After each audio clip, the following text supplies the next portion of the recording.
Everything surrounding holidays is going to be in one full-fledged video, which is this one. So if you are somebody who's looking for any information surrounding that, then all of it is in this video. Whether you're a doctor or not a doctor, if you are living in the UK or you're not living in the UK, this is one useful video in planning lots of holidays while making sure you don't dip into your savings. Hey guys, welcome back to my YouTube channel. If you're new here, then hi, I'm 𝗦𝐻𝐻𝐿. I'm currently doing my residency, that is co-training in the specialty psychiatry here in London. I'm originally from India and I moved to the UK nearly 4 years back. So I've been a doctor, a junior doctor here in the UK for almost 4 years in the NHS. So I thought I would make a video today about planning your leaves and planning your holidays and how do you make these budgeted trips happen. We've gone on so many holidays this year, starting from January to all the way in November when I'm filming this. A lot of you guys frequently ask me this question as to how do I get so many holidays, how do I plan these holidays, and how do I end up spending so much money on these holidays and then also have some savings. So I am going to give you all the tips and tricks and everything else that surrounds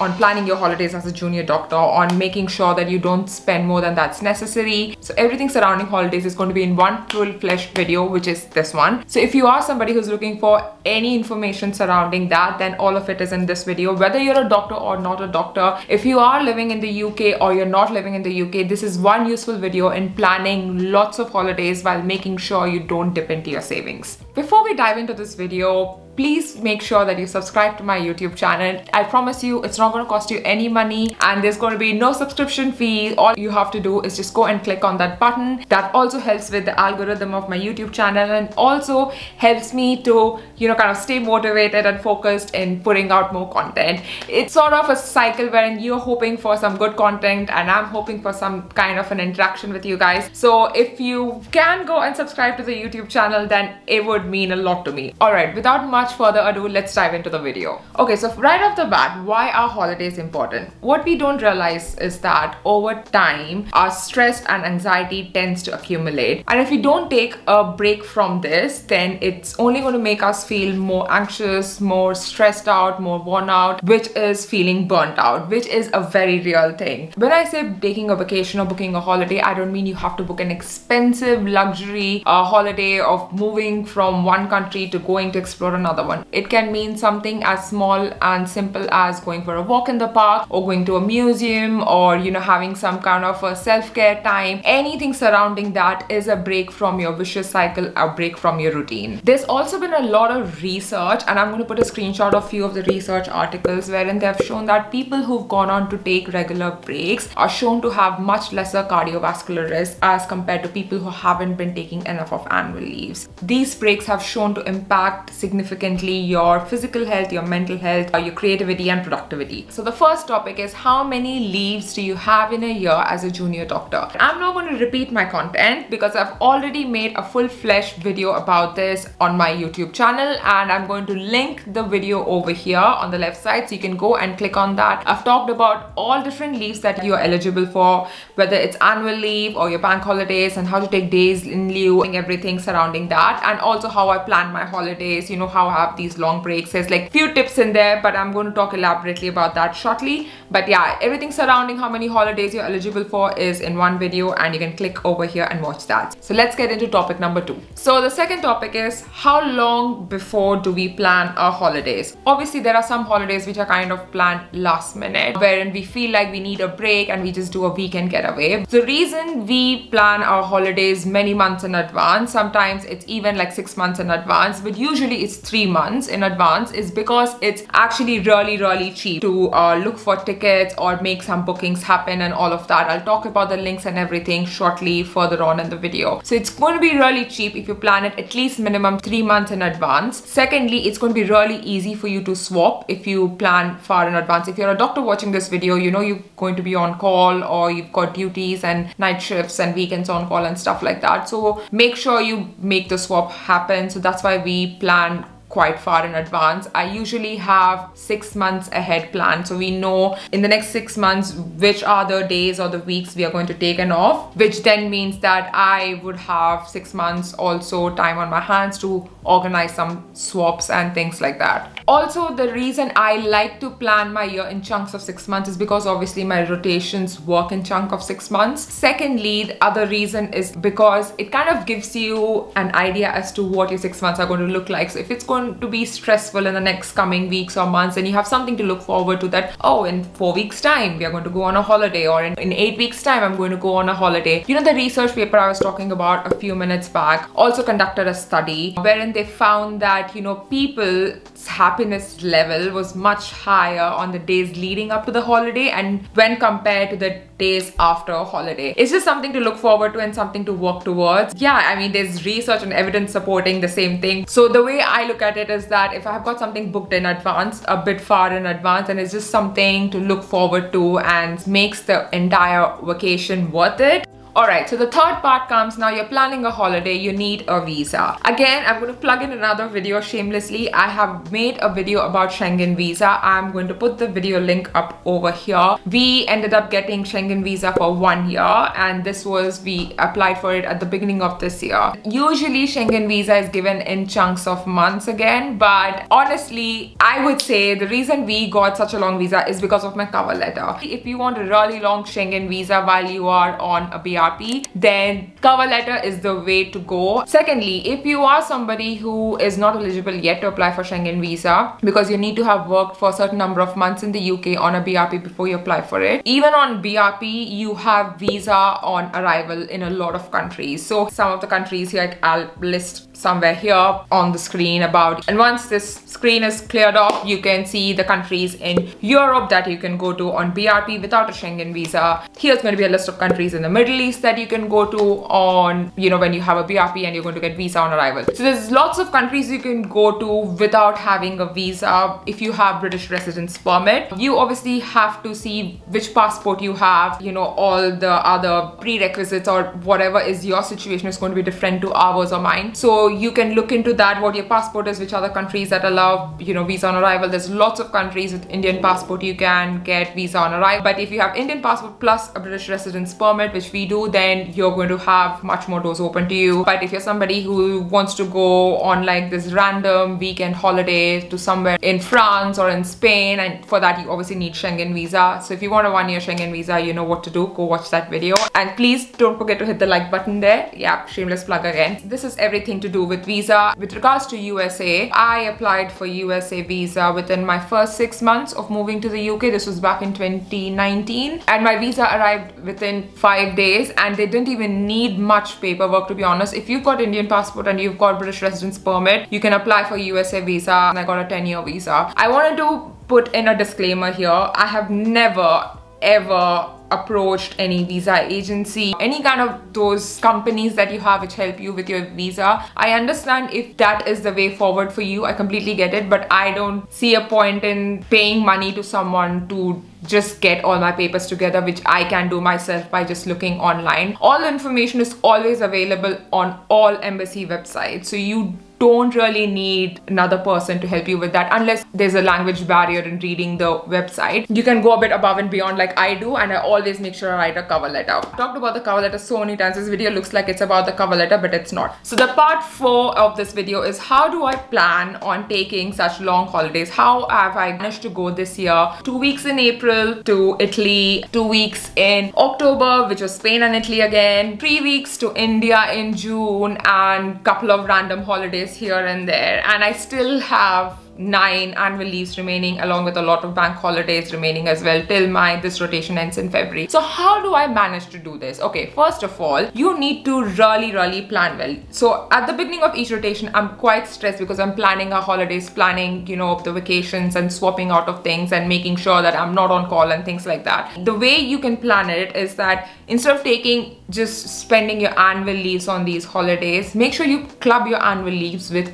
bank holidays. If you're living in the UK, you've got lots of bank holidays in the year. So you've got like your entire Christmas section, or you've got your Easter time, or you've got some time in August as well, in May as well. So you have to just be very clever in planning your holidays. Make sure it's kind of clubbed with bank holidays. If you are a junior doctor, then make sure your annual leaves are clubbed with your post nights off. Most of the times this year, when I have finished my nights, I have had half a day's break and I have taken a flight to fly somewhere to maybe recover with my post nights during the holiday. That's how I do it. So like if I finish my nights on a Monday morning, I would have Monday, Tuesday, Wednesday off. Then I technically supposed to be in on Thursday, Friday, but what I do is that I take annual leave on Thursday, Friday. That means I have an entire 7-day break while I've only used up 2 of my annual leaves. You can make sure that you swap out of nights to make sure your nights are almost ending towards the beginning of a bank holiday. So then you would finish off your nights, have a few days off, then have the bank holiday, and maybe not even require using your annual leave. It takes a lot of planning to be doing things like this. If you are a doctor, then you would have your rota a few months in advance before you start your rotation, so you can be doing that. In January, when we went on a holiday, it was clubbed with my post nights off. I finished off nights on a Monday, and then on Tuesday we flew to Prague. So that's how I made it work. Sometimes even, I think the 𝐈𝐻𝐸 trip as well to France in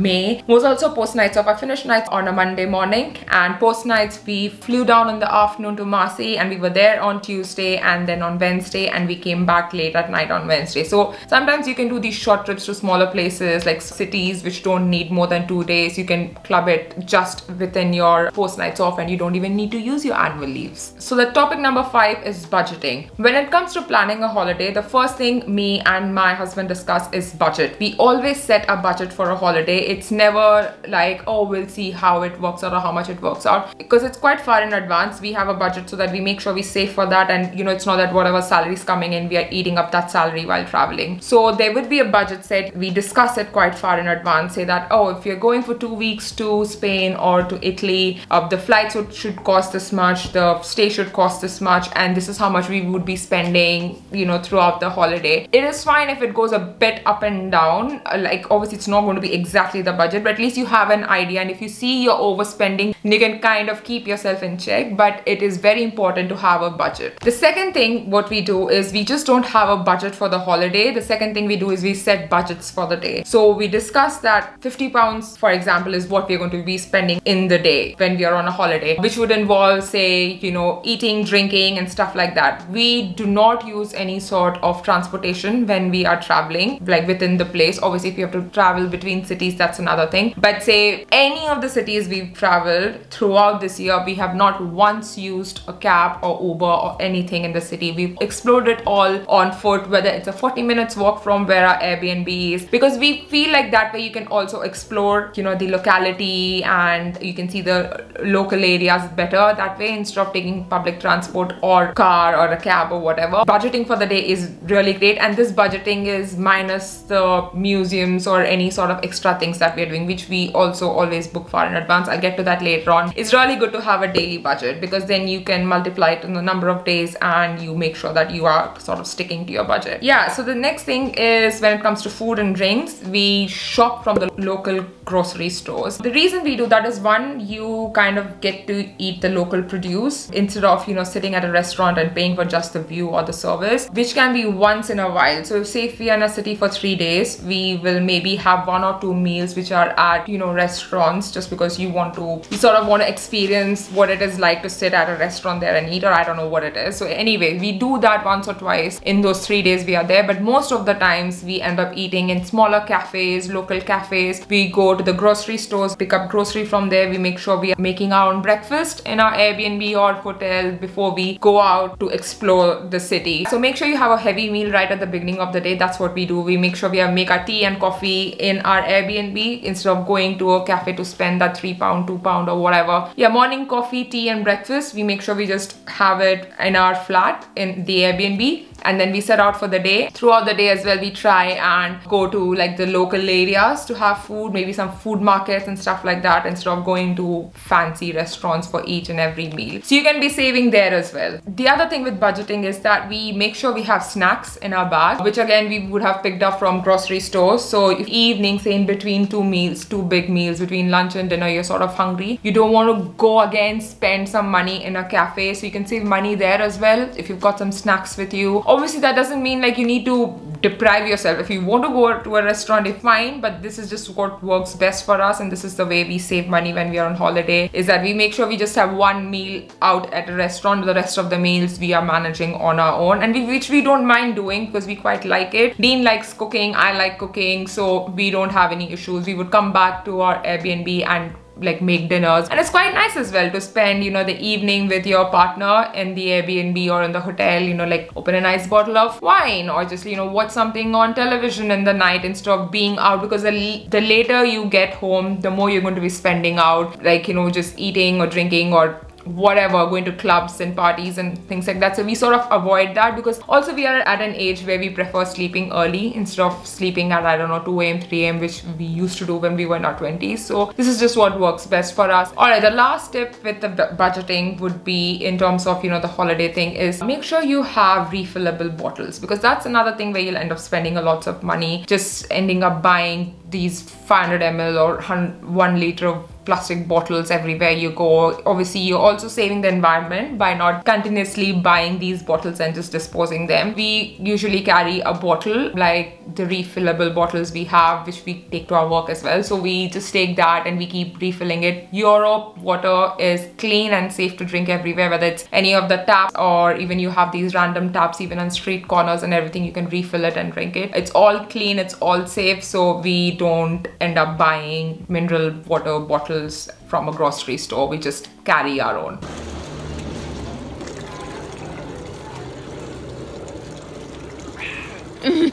Alright, so topic number 5 is booking flights. How do we book our flights? First thing is to make sure you go during an off season, and I'll give you a really nice example. We were supposed to go to Portugal in October, which we can, because Portugal was really expensive in October to go to compared to going to Italy and Spain. So we chose to go to Italy again, even though we had visited in April. I mean, Italy is so dear to both our hearts. So make sure that you are planning a holiday during off season, and by that I don't mean you want to go to Spain or Italy in freezing cold. I mean, it's never really freezing in Spain. You know what I mean? You don't want to go to Greece in December or November or something. If you are that kind of person and don't mind it, it's completely fine. But if you still want to have a good experience of what it is like in nice warm weather, but also want to avoid tourists and everything, then make sure you book it in off season. And by off season, I would say the off season to visit Europe would be sometime in April, May, because it's still a bit chilly and it's starting to get warm. Or it would be the end of summer, sometime in October and early November, when it is starting to get chilly again, but it's still kind of a bit sunny and warm. We went at the beginning of October when the daylight hours hadn't kind of kicked in, so we did have enough sunlight. It was till 7:30, 7:45 p.m, which we didn't mind, and the weather was not cold at all. It was really hot and warm, which we absolutely loved. I cannot say I'm saying this in India. I would have never said these words. But yeah, so make sure you book your holiday during off season. In terms of the websites that you should be looking up for, we look up for on Skyscanner, on Google, and sometimes the airlines themselves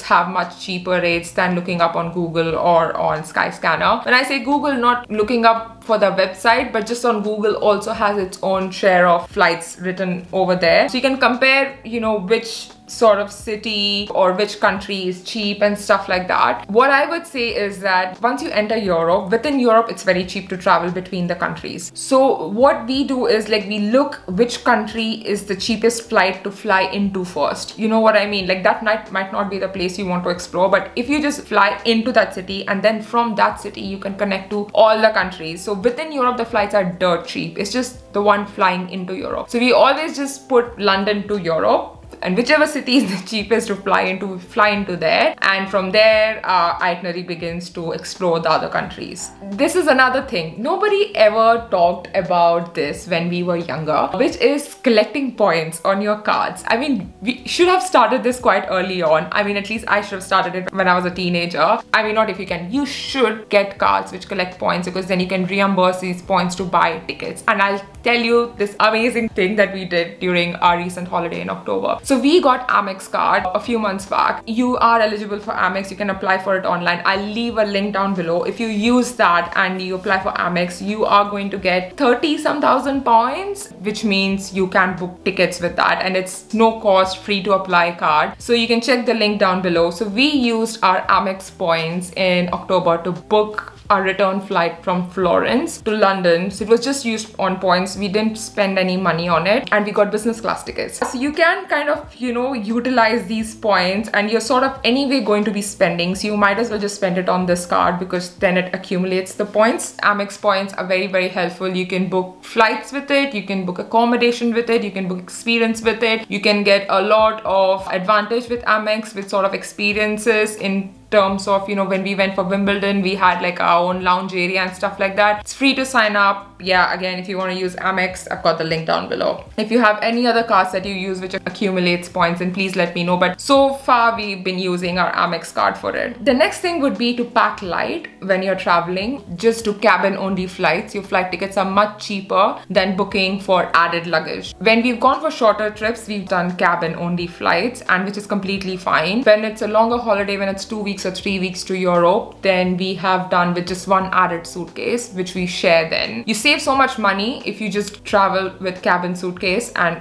don't do check-in at all. Also, another thing is, you know, sometimes the flights which have odd timings are much cheaper. We are very easy, plus it's a very short trip, then we want to make sure we spend a lot of time. But if there's a flight that's returning back to London midday from wherever we are, like from Florence, we had a 2 p.m. flight. Usually would have preferred a late flight so that we are there to spend the entire day. But if you are flexible in terms of what time of the day the flight is, then again, those flights are cheaper. The odd hours, like, you know, midday flights, or, you know, late night flights, or early hour flights. So we are easy that way as well. So if you are flexible that way, then you save a lot of money instead of being a bit particular as to what time you want to arrive in the country. This is the most important part of this video. I don't know how many of you are aware here. I have mentioned about this in the past. There's a website called Top Cashback. It's free to sign up. All you need to do is that once you've signed up, in the search you just write the website name. This qualifies for whether you're shopping, whether you're booking tickets, or you're booking accommodation, anything, you name it. You want your mobile, you want electronics, whatever, you name it and it's on it, or restaurants and everything like that. Okay, so once you're on Top Cashback, make an account, use the referral link down below, because if you use it, you get money, and it's free to sign up. We use Top Cashback, wherein you write anything there, whether it's, you know, Budget Air, Skyscanner, cheap flights, or whatever, you know, any of these websites, type on it and go via that website, via Top Cashback, to book anything, because then you get cashback. And this year, with Top Cashback alone, with like lots of flight bookings and like other tickets and shopping and everything, I have made nearly £300 off it. You're anyway going to spend that money, you might as well get some money back in return, and that's how Top Cashback works. So I would say definitely use Top Cashback in general as well for shopping, which is very, very, very helpful, because you're anyway spending that money. If you can get a bit of the money back in return in a cashback way, perfect. Yeah, another thing was airport lounges. This was our first time utilizing airport lounges. This was because of Amex. We had the business class flight, so we had the airport lounges. That's again another great way of eating, grabbing meal before you board the flight. Yeah, we ate lots of food, which was great, because then we didn't have to spend money for breakfast that day in Florence, because we just ate quite a lot in the airport lounge. You know, like all these premium credit cards, travel credit cards and stuff like that, they also have access to these lounges, whether it's, I think, Visa or MasterCard. So just make sure that, you know, the airport you're at has access for that, because that way then you wouldn't be spending money in the airport in a random cafe with overpriced airport values, spending for a coffee and sandwich, and then you can just get free food at the airport lounge. Yeah, and also when you're booking trains within Europe, you'll realize that the train tickets are usually much more expensive than the flight tickets, because you're kind of actually paying for the scenery as well, is how I look at it. So if you're looking for train to commute between countries in Europe, don't book it immediately. Even if you know your itinerary, kind of subscribe to their newsletter, because they send, weekly discounts and coupon codes and everything. You can use that to book your train tickets. Also, trainline.com is what usually people use to book their train tickets in UK, Europe. You have got that as well on top cashback, and use that, you get some money back in return if you book your train tickets. Just saying. Alright, topic number 6 is accommodation. When you're looking for an accommodation, we usually go between hotels and Airbnbs. We check both of them. We don't mind either. Whichever is cheaper is what we go for. Obviously, Airbnb sometimes can be actually much more expensive than fancier hotels. You're kind of paying for someone's personal home, and it's got the local experience and the local emotion attached to it. We prefer actually Airbnbs over hotels. Hotels seems way too structured and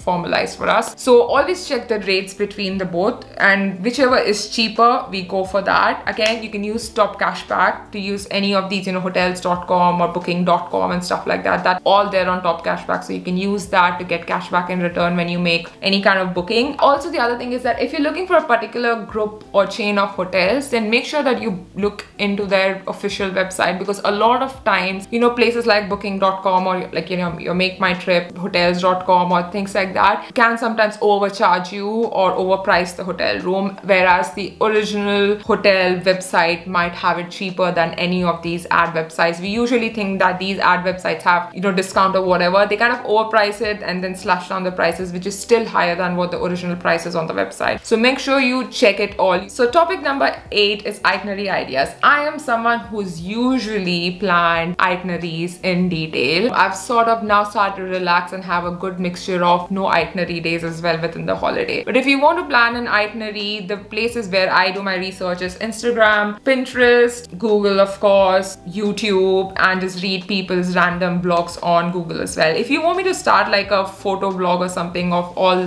itineraries of places we've been to, I would be more than happy to post our itineraries of our past trips. But these are the places where I look for itinerary. In terms of museums and all, I would say you should be booking them a bit in advance, because on the day you wouldn't have the slot you want to go for or the timing you want to go for. Especially that's what we experienced in Florence. We should have booked a few of the museums quite far in advance. A lot of the museums are free, at least when you're visiting UK. In London, most of the museums are free, especially the main ones, the iconic ones, they're all free. So check that which museums are free, which are to be paid for, so that you're not spending way too much money just seeing museums. There are some museums which can be free, and that kind of adds to your experience as well. Topic number 8 is talking about experiences. AirBNB Experiences has been a game changer. We used to book a lot of museums in the past, which we have kind of taken a step back from, and we book AirBNB Experiences more than we do with museums. We want to have an overall experience of the place, food, the culture, the vibe, the music and people, much more than we just want to go into a museum. I think experiences have kind of triumphed more than museums now. So if you are somebody who hasn't explored the whole option of AirBNB Experiences, then I highly recommend you do. We had like a ghost walking tour in Prague that we did. Italy in April, we did like a cooking class with a local chef. So that was amazing. One of the most special experiences. Then in Mallorca, we went on a sailing trip. In Barcelona, we did a sunset sailing trip. And in Florence, we went to the Tuscan vineyard. So I think I would highly recommend you guys like doing experiences in Airbnb. It adds so much to your memories and so much value to your entire holiday. So that's something I would highly recommend you guys check it out. The next thing that has been a game changer, which is Google Translator. It's been especially helpful with menus. A lot of the menus in Europe have their own local languages, especially in France. We realized the entire menu was in French. They didn't have a separate English menu, and rightly so, that's the local language. And so was the case in Spain as well. But in Spain, what we realized is that the localites could speak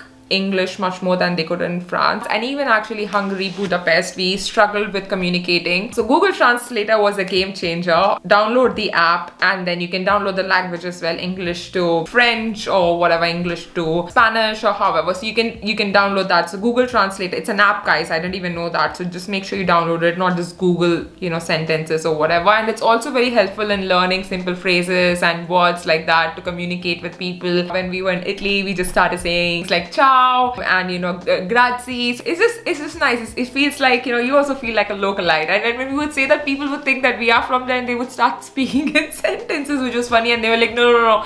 That's where our vocabulary stops. Yeah, so the topic number 10, pre-book places which are especially museums, and it's much more cheaper online. Don't go on the day to the museum to book it. It's much more expensive. Make sure you book them online and days in advance, which will save you money. And also what it helps you do is that you kind of stay accountable to sticking to the itinerary if you pre-book it. That's how I would look at it as well, that now that I've booked it, I obviously am not going to miss it out. Because sometimes when you have no itinerary dates, you kind of just end up sometimes doing nothing, and it's good to do nothing as well, but if you have a few bits and bobs to do during your holiday, that's helpful, and also at the same time you save money when you book it online. Topic number 11 is do not splurge on souvenirs. The amount of money in the past we used to spend on souvenirs is just absolutely ridiculous. So now we've made a rule that we only pick up a fridge magnet, a postcard, and a Christmas decor. These are the only 3 souvenirs we pick up, and these are usually for ourselves unless I'm bringing a postcard back for a friend or some kind of a local goodie for a friend. Other than that, we do not pick any souvenirs for ourselves, because fridge magnet is like we've got a collection. Christmas decor, we want to have one day a Christmas tree in our own home. Whenever we buy our own place, a massive Christmas tree with Christmas decor from all over the world wherever we've traveled. So we've been collecting it for the last few years, so that's one thing we pick up. And postcard is because I want to have a wall full of postcards of all the countries we've traveled to. So honestly, in terms of spending with souvenirs, I think it's all a marketing gimmick. So if you can kind of restrict yourself in terms of buying and splurging, and tell yourself that I'm only going to buy this or whatever on a holiday, and you stick to that, I promise you're going to save so much money. Okay, topic number 12, which is the final topic, is paying. Whenever you're traveling and you're paying with your card, make sure you pay in local currency. Whenever you tap to pay, it asks you if, say, your local currency for us would be pound, and if, say, we are there in Europe, then the local currency there is euro. When you tap, it asks you the option between pound and euro. Make sure you pay in euro. When you choose your local currency, it's the rate what it is on Google. I don't know what's the logic behind it is. I am not so great with all this techie stuff and all of this, so if anybody has an idea why that's the case, please let me know. Drop it down in comment section below, because that has been a game changer in terms of saving, especially if you're shopping like big amounts. If you're splurging on a big luxury item or something, make sure you pay it in the local currency. Actually, talking about luxury items, I didn't even think of this. If you are from the UK and you are traveling to Europe, or if you are from any other country and you're traveling to Europe and you shop a luxury item, like I shopped for a Gucci bag in April, you can apply for tax return papers. So at the shop where you've shopped, show them your passport that I am a tourist, I'm only shopping this for myself, I'm going to be returning back to my home country, which is the UK or USA or whatever, and they will give you the bill and the tax return receipt and everything. On the day you're returning back to your home country, at your exit airport from Europe, wherever that is, before you complete your immigration, there will be a tax return counter. You can ask that at the airport. I did this when I was flying back from Verona. So I shopped for the bag in Rome. When we were exiting Verona, I went to the tax return counter, submitted the paper that was given to me at Gucci store. You get